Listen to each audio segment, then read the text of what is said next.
Hi, everybody. This is Marilyn. Do we have any audio for today? Thanks. Hello, everybody. This is Marilyn, and it's time for the noon edition of Welcome to My World. This is the 7th of March, and it is Tuesday. So sometimes Tuesdays are a little better than Mondays.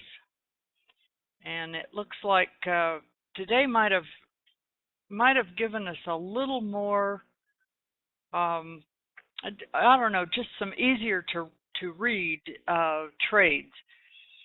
The indices are kind of, NQ is kind of doing its own thing. And I suspect, I haven't double checked, but I suspect it has something to do with some earnings that were released this morning. But it's been much more volatile than its other little friends. The YM has had some fairly easy to take trades coming off a settlement and then up to settlement and then it backed off a settlement.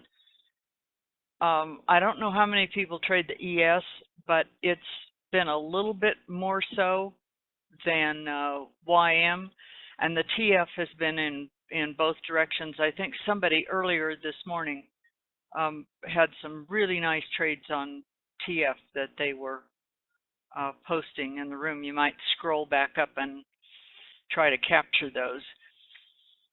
The currencies are all just kind of in a fairly tight trading range. They don't look like they're the big thing that's coming.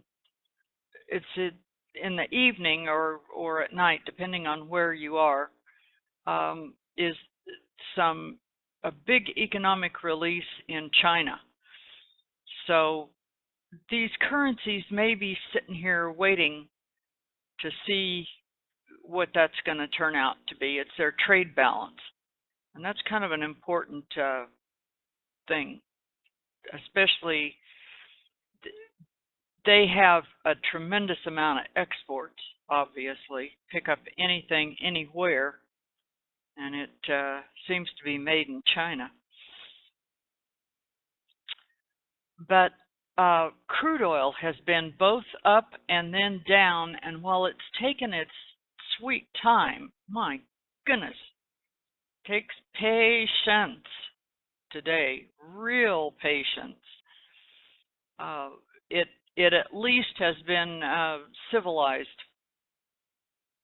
but slow, if not very, very slow. Now, tomorrow will be crude oil inventory. So if you're just starting to trade oil and to watch oil, be very aware of the inventory report that comes out tomorrow morning at 10:30, because being in a crude oil trade right at 10:30 might not be one of the most happy events you've ever had trading, because it can go seemingly both directions at the same time. It can get really squirrely. So be very careful. If you're not used to watching it,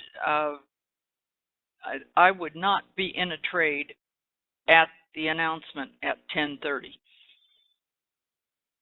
But tomorrow morning is a lot of Canadian dollar news. The U.S. ADP non-farm employment change is going to be tomorrow at 8:15. Be careful of that thing. That can cause some significant movement. The previous number was 246, and they're forecasting 184. So that's a pretty good difference in there. I mean, it's like 30%. If that meets or exceeds the forecast, that could make some of these markets a little bit more volatile than what we're used to at 8:15 in the morning. Also, if you trade the NQ in particular, there's still earnings being announced, so it will behoove you to, I mean, if that's one of your core markets that you trade all the time, uh, I would set myself some kind of a little system that I was checking the earnings releases for some of the big companies, the huge ones that really rock the market, like Google and Amazon and all that, is on the news tab of the Apex website. But if you're a real diehard, some of those others can, and they come in clusters.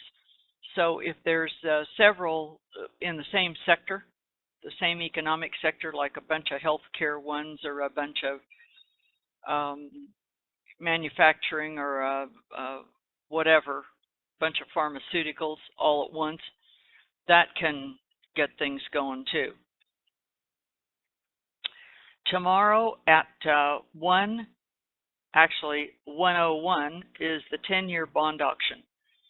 So if you trade the ZN, I would be paying attention to that tomorrow too. We still can't get very excited about this VIX. It's just staying right here around 11.5, and it doesn't want to get going one direction or the other.